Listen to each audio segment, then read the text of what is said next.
میں نے پہلے بھی عرض کیا کہ یہ انگریز کی کفار کی سازش ہے اور وہ مختلف لوگوں کو کھڑا کرتے ہیں۔ میں نے ایک دوست سے کہا کہ یار مجھے ایک بات تو بتاؤ، میرا تعجب ہے، اس کو حل کر دو۔ کہتا ہے جی کیا؟ میں نے کہا اگر کسی شخص کو کوئی ڈسپرین کی یا پیناڈول وغیرہ کی کوئی میڈیسن کو دوائی وغیرہ چاہیے، وہ کسی کھرادیے کے پاس جا کے کہے یار مجھے دوائی دے دو، اس کو سارے عقل مند کہیں گے؟ نہیں۔ میں نے کہا جی کیوں؟ کہتا ہے بھائی غلط جگہ پہ چلا گیا، میڈیکل سٹور پہ جائے۔ میں نے کہا اچھا، ایک بندے کے پاس 2 لوہے ہیں، اس نے اس کو ویلڈنگ کروانا ہے، اب وہ میڈیکل سٹور پہ جا کہتا ہے یار اس کو ویلڈنگ کر دو، اب اس کو سب عقل مند کہیں گے اب تو مان لو؟ کہتا ہے جی نہیں۔ میں نے کہا جی کیوں؟ کہتے ہیں ویلڈنگ کی جہاں کھرادیا ہے، میڈیکل سٹور پہ دوائی ملتی ہے۔ میں نے کہا یا پھر مجھے میرا تعجب تو دور کر دو۔ کہتا ہے جی بیان کرے۔ میں نے کہا دیکھو آج تک آپ نے نہیں سنا ہوگا کوئی عالم دین ہو، کوئی عالم ہو اور وہ کسی یونیورسٹی کا کوئی تجربہ، کوئی تھیوری سائنس کی انہوں نے پیش کی ہو، وہ اس کو دے کر کہے یار یہ تمہاری غلط ہے، تم یہ صحیح نہیں کر رہے، اس کے کام کے اندر ٹانگ نہیں اڑائی، آج تک نہیں دیکھا۔ ہاں جس نے سائنس پڑھی ہے وہ تو جاتا اس کا شعبہ ہے۔ میں ایسے اساتذہ اکرام سے پڑھا کہ جو انجینئر وکلاء بھی ہیں، پروفیسر بھی ہیں، میں ان سے بھی پڑھا بحمداللہ تعالی۔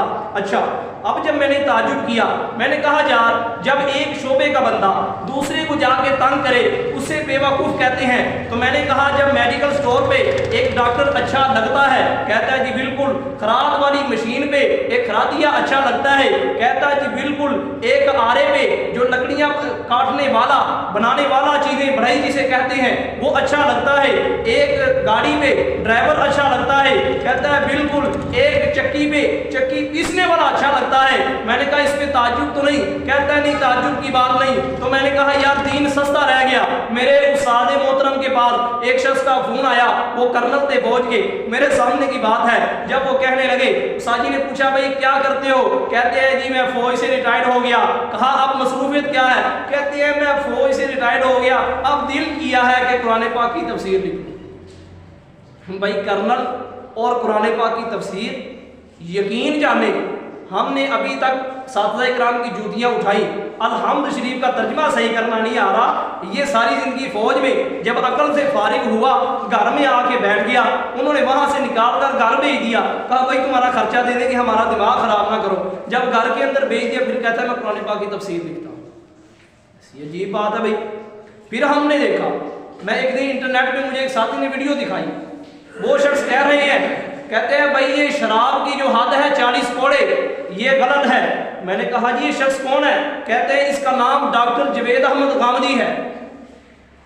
میں یہ نام لے کے اس لیے بتا رہا ہوں، یہ نہ ہو میں اشارتاً بات کروں، ہمارے دوست کہہ دیں کہ بھئی ہمیں تو بتا دیا کہ ایسا ہوتا لیکن کیا کس نے؟ میں بتا رہا ہوں۔ ہمارے وہ دوست نے کہا کہ اس کا نام ڈاکٹر جوید احمد غامدی ہے۔ میں نے کہا یہ عالم دین ہے؟ کہتا ہے جی عالم دین نہیں۔ میں نے کہا ان کو شریعت نے حق نہیں دیا، ان کو شریعت نے اس بات کا حق نہیں دیا کہ تم شریعت کے بارے میں فیصلہ کرو۔ حضرت فاروق اعظم رضی اللہ تعالیٰ عنہ صحابہ اکرام کے درمیان موجود ہیں، صحابہ اکرام کا اس بات پہ اجماع ہوا، نبی علیہ السلام کی مبارک حدیث آئی، علیکم بسنتی و سنت الخلفاء الراشدین المہدیین، میری سنت، میرے خلفاء راشدین کی سنت پہ عمل کرو فلاح پا جاؤ گے۔ ان میں دوسرے خلیفہ حضرت فاروق اعظم ہیں، جب انہوں نے صحابہ کی موجودگی میں یہ اجماع کے ساتھ فتویٰ دے دیا کہ جو شخص شراب پیتا ہے اس کی حد 40 کوڑے ہے، تو ہم حضرت فاروق اعظم کی مانیں یا ڈاکٹر صاحب کی مانیں؟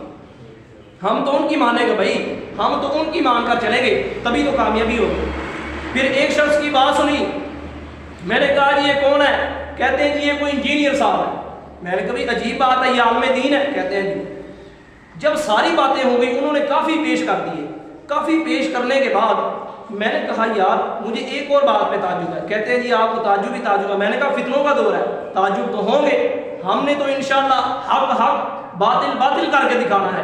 اس لیے تمام حضرات دعا کیا کریں، اللہم ارنا حقا حقا وارزقنا اتباعا، اللہ ہمیں حق ہونا دکھلا بھی دیجئے اور اس کی اتباع کی توفیق بھی عطا فرما دیجئے۔ اللہم ارنا باطلا باطلا وارزقنا اجتنابا، اللہ ہمیں باطل کا باطل ہونا دکھا بھی دیجئے اور اس سے ہمیں بچا بھی دیجئے۔ یہ دعا کیا کریں، یہ فتنوں کا دور ہے۔